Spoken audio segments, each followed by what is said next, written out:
Welcome to Japanese Religion, Part 8. This video covers the last couple hundred years of Japanese religion. An important event in the history of Japan was the Convention of Kanagawa in 1854.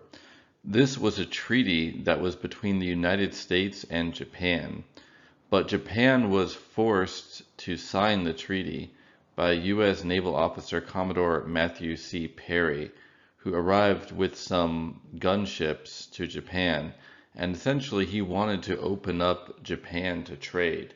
Previously, the government of the Edo period, that's the Tokugawa Bakufu, had closed the country off to trade and outside contact, except for a small number of Dutch merchants at one port, Dejima. So Perry and others wanted Japan to open itself up to trade. The shogunate didn't want to do this because they feared foreign influence, but because they didn't have a modern navy or modern military, they basically had to agree to Perry's request, and the treaty was signed.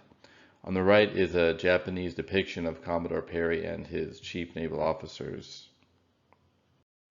The Convention of Kanagawa had a huge impact because after it was signed, a lot of foreign influence, ideas, and information about the rest of the world started to enter into Japan. And also, the event was a kind of national humiliation because it showed the government of the shogun didn't have the military power to prohibit or prevent outside influence or meddling. And so there emerged some dissatisfaction with the rule of the Tokugawa shogun. And there were a group of samurai in Western Japan who organized a rebellion essentially against the Tokugawa government, the government in Edo ruled by the shogun, or Tokyo as it was now known, ruled by the shogun. And their idea was that Japan needed to strategically adopt practices from the West in order to modernize and to defend itself and to become a stronger nation. And also they wanted to restore the rule, at least in name, of the emperor. And so they organized a rebellion called the Boshin War against the Tokugawa shogun.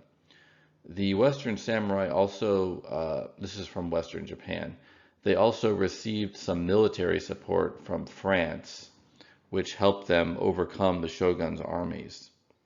And after the Tokugawa shogun was defeated, this was known as the Meiji Restoration in 1868 because the Emperor Meiji was quote-unquote restored to the throne. I mean, actually, the emperor never had actual power either during the Tokugawa Bakufu nor during the Meiji period. But they kind of use the emperor as a kind of propaganda piece that the emperor is approving of our actions, we're acting in the name of the emperor, etc. And also, the ruling class after the Meiji Restoration, during the Meiji period, did emphasize that all Japanese should worship the emperor. He became the kind of chief figurehead of the nation. And they really radically transformed society during the Meiji period. They eliminated all the laws of the Tokugawa shogunate. They got rid of the Confucian social classes. So even if you were born into a samurai family, you may have had more wealth, but you didn't have different rights from anyone else. They opened up society to trade even more and allowed modern science and industry to be set up in Japan. They created an entirely new constitution and government. So it was a parliamentary democracy along European lines, but the military had a large influence. And during this period, Japan rapidly modernized. They changed their whole education system, copying parts of it on German and other models from other countries. You can actually still see this to this day with the traditional uniforms of many Japanese students are based on Prussian military schools from the late 1800s.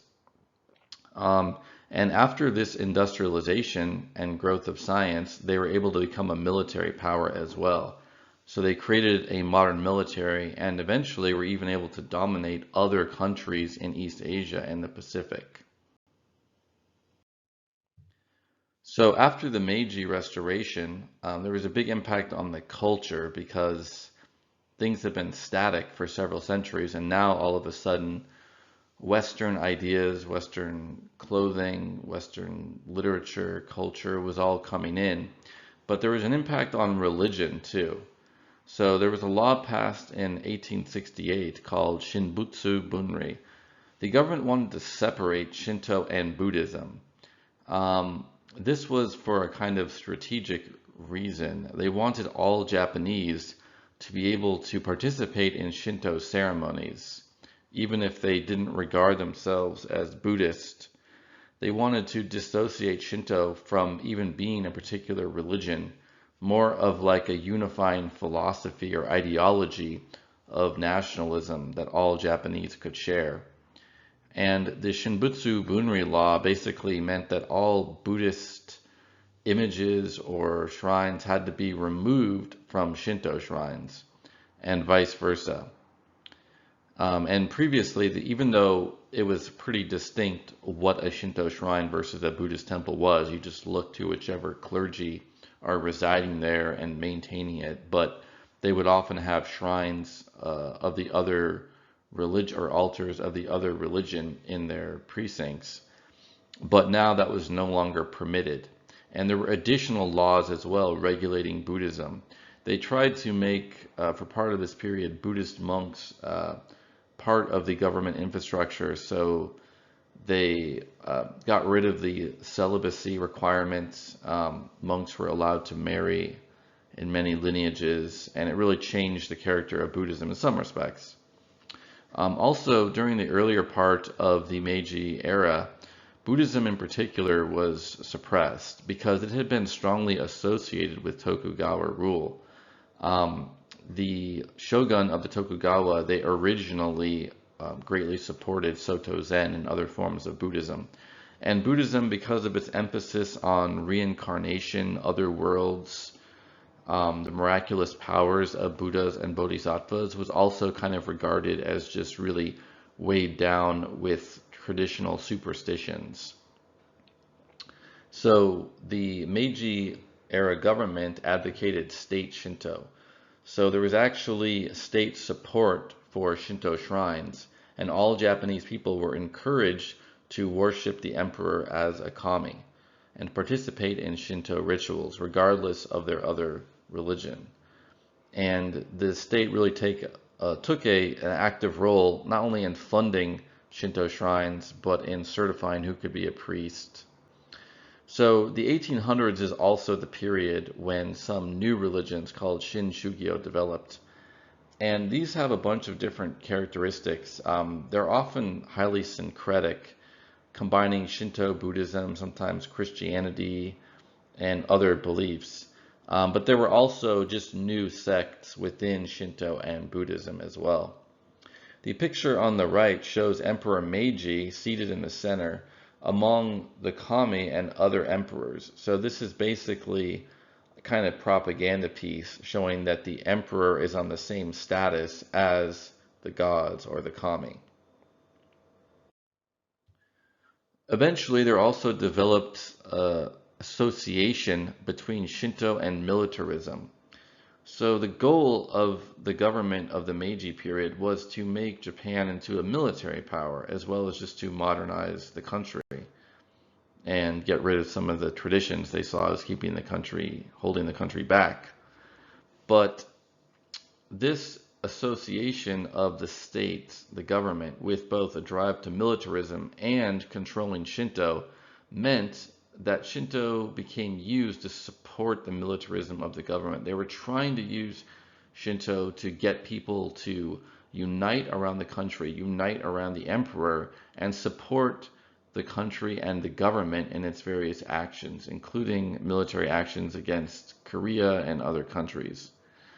So one example of this is in the Second World War, towards the end of the war, when Japan was having difficulty fighting the U.S. Navy, they engaged in suicide bombing tactics with some of their aircraft. And these are colloquially called kamikaze or divine wind missions. And there was a Shinto ceremony performed with the pilots of these aircraft before they went to try to crash their aircraft into the U.S. carriers or other naval vessels. So you can see that connection. The government is trying to make a connection between Shinto ceremonies honoring the kami, honoring the emperor, and fighting or dying for the country. Another example of this is Yasukuni Shrine. This is a somewhat unusual Shinto shrine. It honors soldiers who died in service to Japan. And there are Shinto-style rituals performed there, but there's also, ancestor veneration of these soldiers that's more along the lines of Buddhist customs. But this is a very controversial shrine politically because some of the people who are honored there were war criminals during the Second World War. So whenever a Japanese prime minister visits Yasukuni, there's often a lot of negative press about it. And it's kind of like a legacy of this state Shinto era, even though it's no longer a shrine that is operated or run by the government. So after the defeat of Japan in the Second World War in 1945 by the United States, the government and society changed a lot again. So the U.S. created a new constitution that was adopted in Japan, basically under force. It was put on Japan by the U.S. occupation. And the new constitution disestablished Shinto. That means that Shinto no longer was tightly regulated or funded by the government. It became just a private affair, a private entity. And some people thought that Shinto might just die off without the government support, but shortly after 1945 and 1946, there was an association of Shinto shrines that was put together. And it does not include all of the Shinto shrines, but most of them joined it. And so this became a kind of like common body to sort of regulate the religion, decide the qualifications to become a priest, etc. And the religion has indeed survived, even though it's declined slightly over the decades. Another thing, though, is that the emperor is still someone who's funded by the government.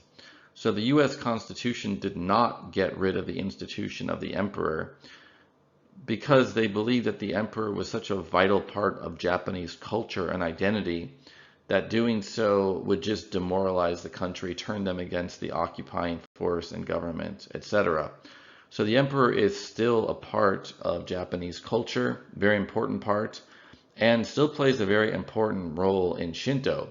So because the government supports the emperor and the imperial household, there still is de facto a connection between the Japanese government and Shinto just via the person of the emperor. But otherwise, the Shinto shrines are left to their own devices. So because they lost state funding, a lot of shrines faced a crisis. They could no longer have the funds to support themselves. So it became even more common to sell omamori or amulets to people, and also to the priests increase the practice of performing special ceremonies for patrons, at a certain fee or for a donation to the shrine, just as a way of supporting themselves. And it's not as if the shrines, by the way, are really like hugely profiting from this. I mean, the priests earn very low salaries, so most of them have to have other jobs as well just to support themselves. But it did enable these new ways of generating revenue, did enable the shrines and the religion to continue. So from the right is a picture of a modern Inari shrine. You can also see the combination of Shinto and Buddhism still happening. We have the foxes that symbolize Inari or his messengers, and the Buddhist pagoda and Buddha image. So there's an example of a modern Shinto sect. A lot of these formed in the 18 and 1900s, While only a tiny fraction of the population of Japan is members of these sects, they do have political and cultural influence. So let's take Kurozumi-Kyo as an example of a modern Shinto sect. These tended to emerge in the 1800s. There were some predecessors in the 1700s, but because through most of its history, Shinto was not an organized religion, as you might say. It was a set of customs passed down informally through communities, through families, through the generations. But these Shinto sects have an official theology and clergy and set of practices that are uniform among all members of the sect. So this religion was founded in 1846 after Kurozumi, who was already a Shinto priest. He had an experience of a spiritual union with Amaterasu. And so this gave him new insights, new teachings, so he founded this new religion. But it is a Shinto sect because it's based on worship to Amaterasu. It doesn't have a huge number of followers. This was several decades old, but the last number that I could find was 218,000 from 1978. So probably only a couple 100,000 people. But they are involved in politics. So the current patriarch of this sect is affiliated with Nippon Kaigi, which is a right-wing nationalist group. This is called revisionist in Japan because some of these groups have a different take on the Second World War. They basically downplay or deny some of the crimes or abuses committed by the Japanese military in other nations in the Pacific or East Asia, like in China, Korea, the Philippines. Although these are fairly well documented by historians. So some people on the right in Japan, they think that because of the U.S. occupation and constitution, the reigning political orthodoxy in Japan has gone too far to deny the value of the nation and to just sort of humiliate the nation. And so they want to revive a more positive view of Japan, but also its history. And the connection to Shinto is really because Shinto is the native tradition of Japan, and those 19th century movements like Kokutai, Kokugaku, that were emphasizing Shinto as part of the Japanese national identity. So that's why Shinto sometimes gets involved in politics. But that's largely not the case with Shrine Shinto. It mainly happens with some of these Shinto sects. And Buddhism in post-war Japan has declined. So the traditional Buddhist sects are all still around: Tendai, Pure Land Zen, even Shingon, True Pure Land. But they have fewer members than they used to. There's also some new Buddhist sects that did flourish in the post-war period. So in the 50s and 60s, especially, there was kind of a growth in these new religions, but they've sort of declined overall in the last few decades. However, Buddhist festivals are still widely celebrated. Buddhist funerals are still common. So it still plays a large role in the culture. You can see a picture on the right, some people doing a ceremonial dance to celebrate the Buddhist Obon festival to honor the spirits. So another thing that happened with Japanese Buddhism after the Second World War is that it spread more widely to the West. So an example of this is Shunryo Suzuki, shown on the right. He was a Rinzai Zen teacher who traveled to the United States and taught a lot of people there Zen meditation, and he helped found the San Francisco Zen Center, which is still probably the most important Zen center in the United States. At least it's the oldest. And this was very influential. Japanese Buddhism was one of the main kinds of Buddhism to spread to Western countries. There was a period in the late 19th and early 20th centuries when there were more people studying Theravada, but Japanese Zen really spread even more widely than that. There were also Westerners who traveled to Japan to study Buddhist meditation. So an example of that is Philip Kapleau, who became a Rinzai Zen monk and subsequently taught about Zen Buddhism in Western countries. So here's an example of a modern Buddhist sect, Soka Gakkai.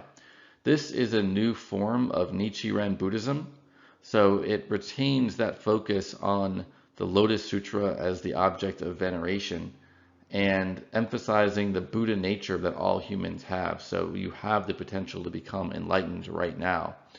However, unlike the more traditional forms of Buddhism, this is led by lay people instead of monks. And also, this was very controversial when the sect began. It was very strict on the nonviolence. And even though, in theory, Buddhism has the precept against harming any living being, that's the first precept.